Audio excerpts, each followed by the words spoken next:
오늘 수혜배 주신 하나님의 말씀은 요한계시록 17장 1절부터 18절까지 말씀입니다. 신약성경 415쪽에 있습니다. 신약성경 415쪽에 있는 요한계시록 17장 1절부터 18절까지 말씀 한 절씩 교독해서 읽겠습니다. 제가 먼저 17장 1절 읽겠습니다. 또 일곱 대접을 가진 일곱 천사 중 하나가 와서 내게 말하여 이르되 이리로 오라. 많은 무리에 앉은 큰 음녀가 받을 심판을 내게 보이리라. 땅의 임금들도 그와 더불어 음행하였고 땅에 사는 자들도 그 음행의 포도주에 취하였다 하고 곧 성령으로 나를 데리고 광야로 가니라. 내가 보니 여자가 붉은 빛 짐승을 탔는데 그 짐승의 몸에 하나님을 모독하는 이름들이 가득하고 일곱 머리와 열 뿔이 있으며 그 여자는 자주빛과 붉은빛 옷을 입고 금과 보석과 진주로 꾸미고 손에 금잔을 가졌는데 가증한 물건과 그의 음행에 더러운 것들이 가득하더라. 그의 이마에 이름이 기록되었으니 비밀이라 큰 바벨론이라 땅의 음녀들과 가증한 것들에 어밀하였더라. 또 내가 보매 이 여자가 성도들의 피와 예수의 증인들의 피에 취한지라. 내가 그 여자를 보고 놀랍게 여기고 크게 놀랍게 여기니 천사가 이르되 왜 놀랍게 여기느냐. 내가 여자와 그가 탄 일곱 머리와 열 뿔 가진 짐승의 비밀을 내게 이르리라. 내가 본 짐승은 전에 있었다가 지금은 없으나 장차 무저갱으로부터 올라와 멸망으로 들어갈 자니 땅에 사는 자들로서 창세 이후로 그 이름이 생명책에 기록되지 못한 자들이 이전에 있었다가 지금은 없으나 장차 나올 짐승을 보고 놀랍게 여기리라. 지혜 있는 뜻이 여기 있으니 그 일곱 머리는 여자가 앉은 일곱 산이요 또 일곱 왕이라. 다섯은 망하였고 하나는 있고 다른 하나는 아직 이르지 아니하였으나 이르면 반드시 잠시 동안 머무르리라. 전에 있었다가 지금 없어진 짐승은 여덟째 왕이니 일곱 중에 속한 자라. 그가 멸망으로 들어가리라. 내가 보던 열 뿔은 열 왕이니 아직 나라를 얻지 못하였으나 다만 짐승과 더불어 임금처럼 한동안 권세를 받으리라. 그들이 한 뜻을 가지고 자기의 능력과 권세를 짐승에게 주더라. 그들이 어린 양과 더불어 싸우려니와 어린 양은 만주의 주시요 만왕의 왕이시므로 그들을 이기실 터이요 또 그와 함께 있는 자들 곧 부르심을 받고 택하심을 받은 진실한 자들도 이기리로다. 또 천사가 내게 말하되 내가 본 바 음녀가 앉아 있는 물은 백성과 무리와 열국과 방언들이니라. 내가 본 바 이 열 뿔과 짐승은 음녀를 미워하여 망하게 하고 벌거벗게 하고 그의 살을 먹고 불로 아주 사르리라. 이는 하나님이 자기 뜻대로 할 마음을 그들에게 주사 한 뜻을 이루게 하시고 그들의 나라를 그 짐승에게 주게 하시되 하나님의 말씀이 응하기까지 하심이라. 또 내가 본 그 여자는 땅의 왕들을 다스리는 큰 성이라 하더라. 아멘. 수요예배 나오신 성도님들을 주님의 이름으로 환영합니다. 옆에 계시는 분들, 앞뒤에 계신 분들 서로 인사 나누겠습니다. 안녕하세요. 반갑습니다. 주님의 이름으로 환영하며 축복합니다. 네, 러시아 우크라이나 전쟁이 또 끝나지도 않았는데 또 미국과 이란 또 이스라엘과 또 이란의 전쟁으로 인해서 경제가 굉장히 어려워졌습니다. 원유 수출의 수입의 80%, 90%가 일본이 90%, 또 우리는 한 80% 수입을 한다고 합니다. 그래서 지금 유가도 오르고 또 주식도 떨어지고 있고 굉장히 경제적인 충격이 많은 상황입니다. 또 하나님이 불쌍히 계셔서 전쟁이 속히 마무리되고 또 이 땅 가운데 또 평화가 있고 또 한국의 경제가 잘 회복될 수 있는 그런 은혜가 있었으면 좋겠습니다. 이런 굉장히 복잡하고 두려운 시대에 우리 성도님들이 하나님을 의지함으로써 매일매일 기도하고 또 하나님 뜻대로 순종하며 또 담대함 가운데 믿음의 삶을 살아갔으면 좋겠습니다. 수요예배 가운데서는 요한계시록 말씀을 살펴보고 있습니다. 지금 요한계시록 17장 읽었던 말씀 앞부분에는 일곱 대접의 심판이 이루어지게 되고요. 그리고 일곱 대접 심판을 통해서 하나님께서 어떻게 악한 자들을 심판하시는지를 보여주고 있습니다. 오늘 읽었던 17장 그리고 다음 주에 볼 18장 말씀은 큰 음녀, 이 바벨론의 멸망에 관한 말씀이라고 할 수 있습니다. 에덴 동산에서 아담과 하와가 죄를 범한 이후에 이 세상에는 항상 하나님을 대적하고 하나님 백성들을 핍박하는 악의 세력들이 존재했습니다. 사단을 위시해서 악한 영들이죠. 그리고 그를 따르는 악한 세력들이었습니다. 이러한 악의 세력들은 하나님의 구속 계획에 따라서 반드시 멸망당할 것입니다. 요한계시록은 악의 세력의 멸망과 또 하나님의 백성들에 대한 구원의 이야기가 핵심이라고 할 수 있습니다. 악의 세력을 상징하는 바벨론은 시대마다 다를 수 있습니다. 오늘은 이제 그 요한이 바라보고 요한 시대에 있었던 이 바벨론의 멸망에 대한 것을 말씀해 주고 있습니다. 요한의 시대에서 그가 보았던 바벨론은 바로 로마였습니다. 또한 우리는 이 시대에는 로마가 없기 때문에 또 다른 여러 가지들이 이 바벨론의 역할을 할 수 있다고 합니다. 따라서 우리는 이 바벨론의 실체가 무엇인지를 요한계시록을 통해 생각하고 또 이 종말에 초림과 재림 사이를 살아가는 종말에 우리 성도들이 어떻게 믿음의 삶을 살아가야 될지를 생각하며 함께 은혜를 나누고자 합니다. 먼저 요한계시록 17장 1절 2절에 보시면 음녀 바벨론이라는 표현을 쓰고 있습니다. 그런데 이 음녀 바벨론은 많은 무리에 앉아 있다고 말씀하고 있습니다. 7 대접을 가진 7 천사 중 하나가 이 큰 음녀가 받을 심판을 요한에게 보여주겠다라고 말씀하고 있습니다. 음녀는 하나님을 떠나 우상을 숭배하며 성도들을 핍박하는 세상의 권력을 말하고 있습니다. 그리고 큰 성 바벨론은 이 요한계시록이 기록될 그 당시는 로마 제국이라고 할 수 있습니다. 음녀는 많은 무리에 앉아 있는데 7장 15절에 설명됩니다. 백성과 무리와 열국과 방언들 즉 온 세상을 이야기하고 있습니다. 음녀가 온 세상을 지배하고 있다라고 표현할 수 있는 것이죠. 그래서 음녀가 큰 성 바벨론 그리고 그 당시에 로마라면 로마 제국이 강력한 힘으로 그 주변의 모든 나라를 다스리고 있는 것을 표현해 주고 있습니다. 그리고 이 음녀와 함께 땅의 임금들과 땅에 사는 자들도 함께 음행을 저지른다라고 말씀합니다. 그와 더불어 음행할 뿐만 아니라 음행의 포도주에 취하였다라고 말씀합니다.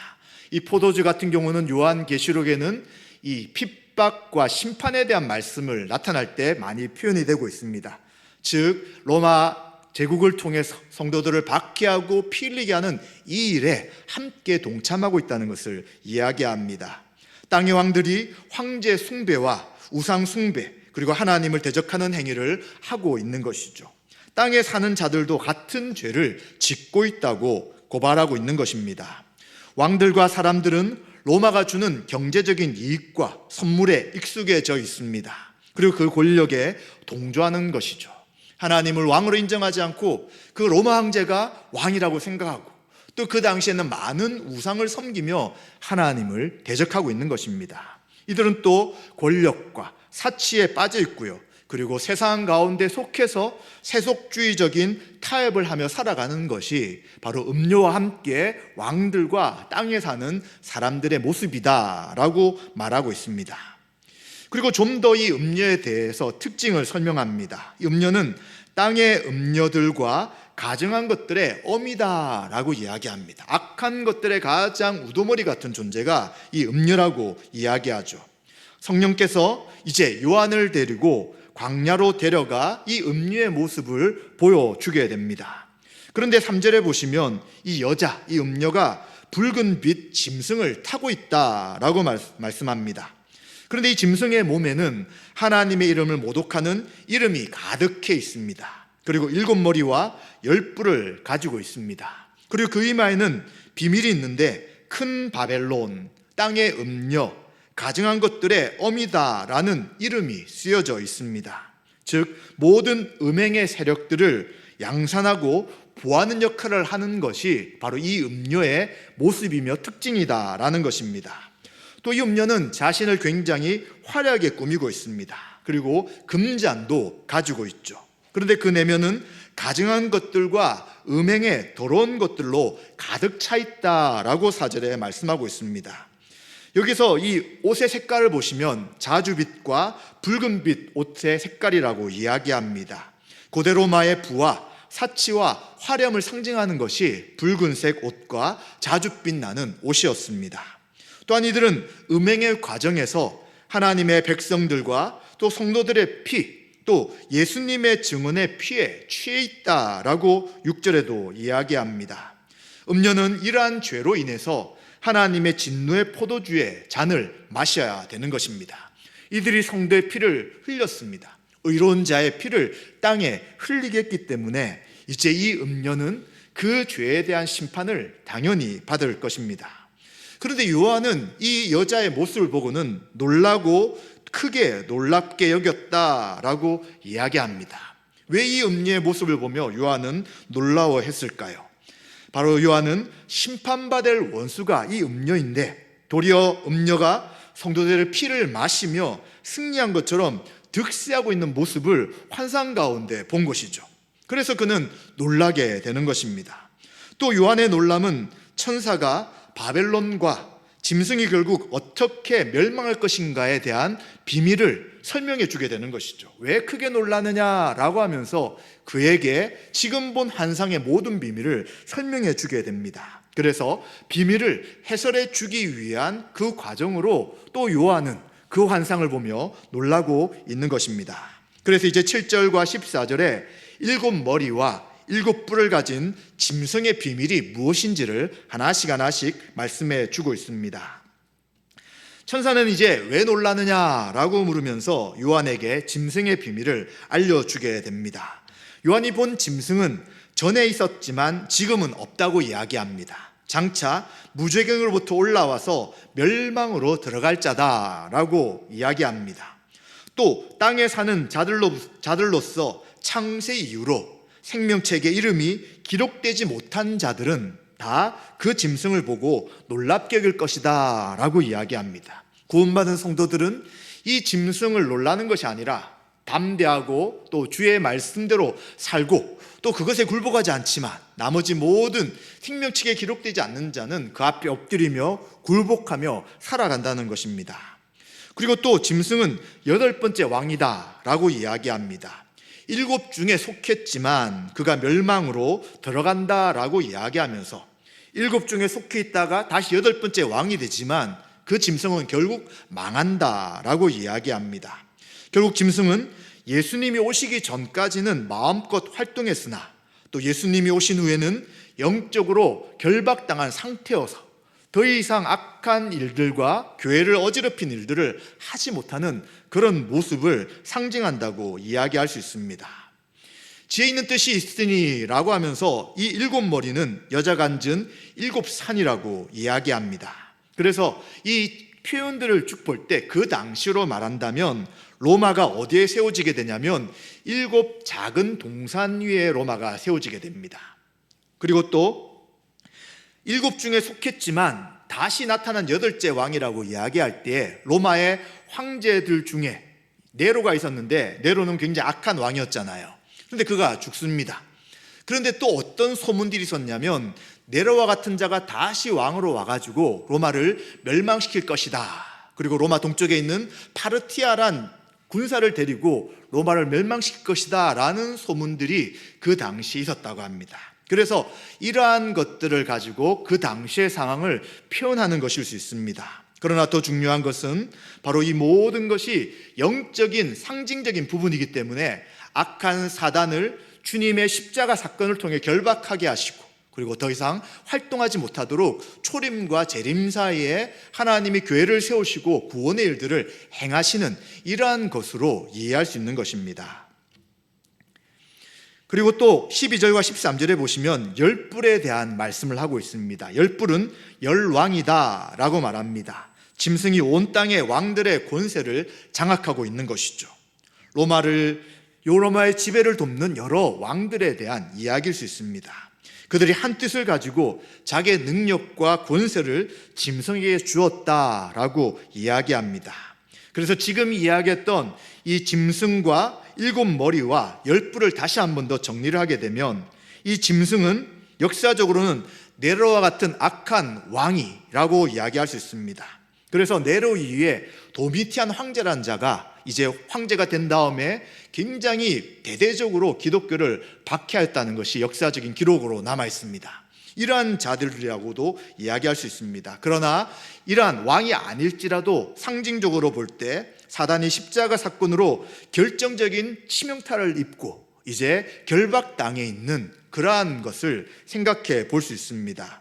또 7머리의 비밀이라는 것은 로마로 그 당시로 이해할 수 있지만 결국은 하나님의 백성을 핍박해 온 적그리스도적 제국과 권력을 상징하는 것이 7머리라고 할 수 있습니다. 그리고 10뿔이라는 것은 로마의 동맹국으로 그 당시의 상황으로는 이해할 수 있고요. 또 상징적으로는 세상 권력이 연합해 있고요. 또 악의 세력의 연합을 통해서 교회를 대적하는 세력이 있다는 것을 보여주는 그러한 말씀이다라고 이야기합니다. 그런데 이들은 결국 무엇을 하려고 하고 있습니까?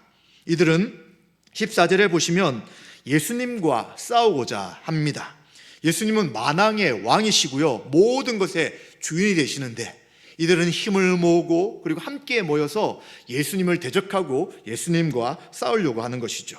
그런데 이 전쟁은 쓸데없는 전쟁입니다. 이 무리가 아마게돈 전쟁을 본 것처럼 모든 악한 자들 한 곳에 모아서 다 한꺼번에 멸망시키는 것처럼 어떤 자들도 결코 예수 그리스도와 싸워 이길 수 없는 것입니다. 예수님을 대적하는 자들은 다 멸망하며 심판받게 되는 것입니다. 그래서 주님과 함께 부르심을 받은 교회, 부르심을 받은 성도들은 이 악한 사단의 세력과 이 음녀라고 이야기하는 그 세상의 제국 앞에서 순교나 박해 있을지라도 그들은 반드시 승리한다는 것을 보여주고 있는 것입니다. 그래서 이제 이들이 어떻게 망할 것인가에 대해서 15절과 18절에 말씀해 주고 있습니다. 천사를 통해서 이 많은 음녀가 앉아있는 많은 물이 바로 온 세상이라는 것들을 우리는 보았습니다. 그리고 10뿔과 짐승에 이제 어떻게 되느냐를 16절 17절에 이야기합니다. 처음에 이들이 서로 합혀였어요. 서로를 돕고 힘을 주고 이제 그 권력의 힘을 따라서 함께 살았지만 지금 16절에 보시면 이제 음녀를 미워하는 것입니다. 도리어 망하게 하고요, 벌거벗게 합니다. 그리고 그의 살을 먹고 불로 아주 살을 것이다 라고 이야기합니다.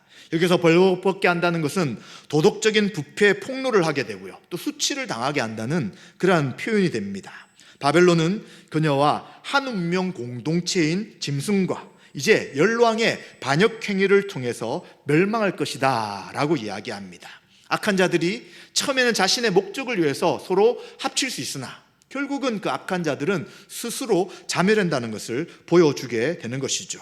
따라서 하나님께서 하나님의 섭리 가운데 이 악한 자들이 서로를 공격함을 통해 멸망할 것을 보여주고 있습니다. 또한 이러한 멸망에 대해 17절에 뭐라고 이야기하냐면 하나님은 자기의 뜻, 하나님께서는 그들에게 스스로 그 악한 일들을 행하도록 허용하고 계신다는 것을 보여줍니다. 즉 이들은 하나님의 목적을 이루기 위한 수단이며 도구의 역할을 한 것이라고 알 수 있게 되는 것이죠. 그들의 나라를 그 짐승에게 처음에는 주게 됩니다. 그러나 하나님 말씀이 응할 때까지 서로 배신하고 배반해서 함께 멸망할 때까지만 그 권력을 유지하게 한다는 것을 우리는 보게 되는 것이죠. 그래서 그 여자, 이 음녀라고 이야기하는 그 여자는 바로 땅의 왕들을 다스리는 큰 성이라는 것들을 다시 한 번 더 이야기를 하게 됩니다. 그 당시로는 로마 제국을 이야기할 수 있지만 이제 이것을 크게 좀 확대시켜서 시대를 떠나 여러 시대 가운데 이 부분을 생각해 본다면 결국은 하나님을 대적하는 자들이라고 할 수 있습니다. 이들은 우상을 숭배하죠.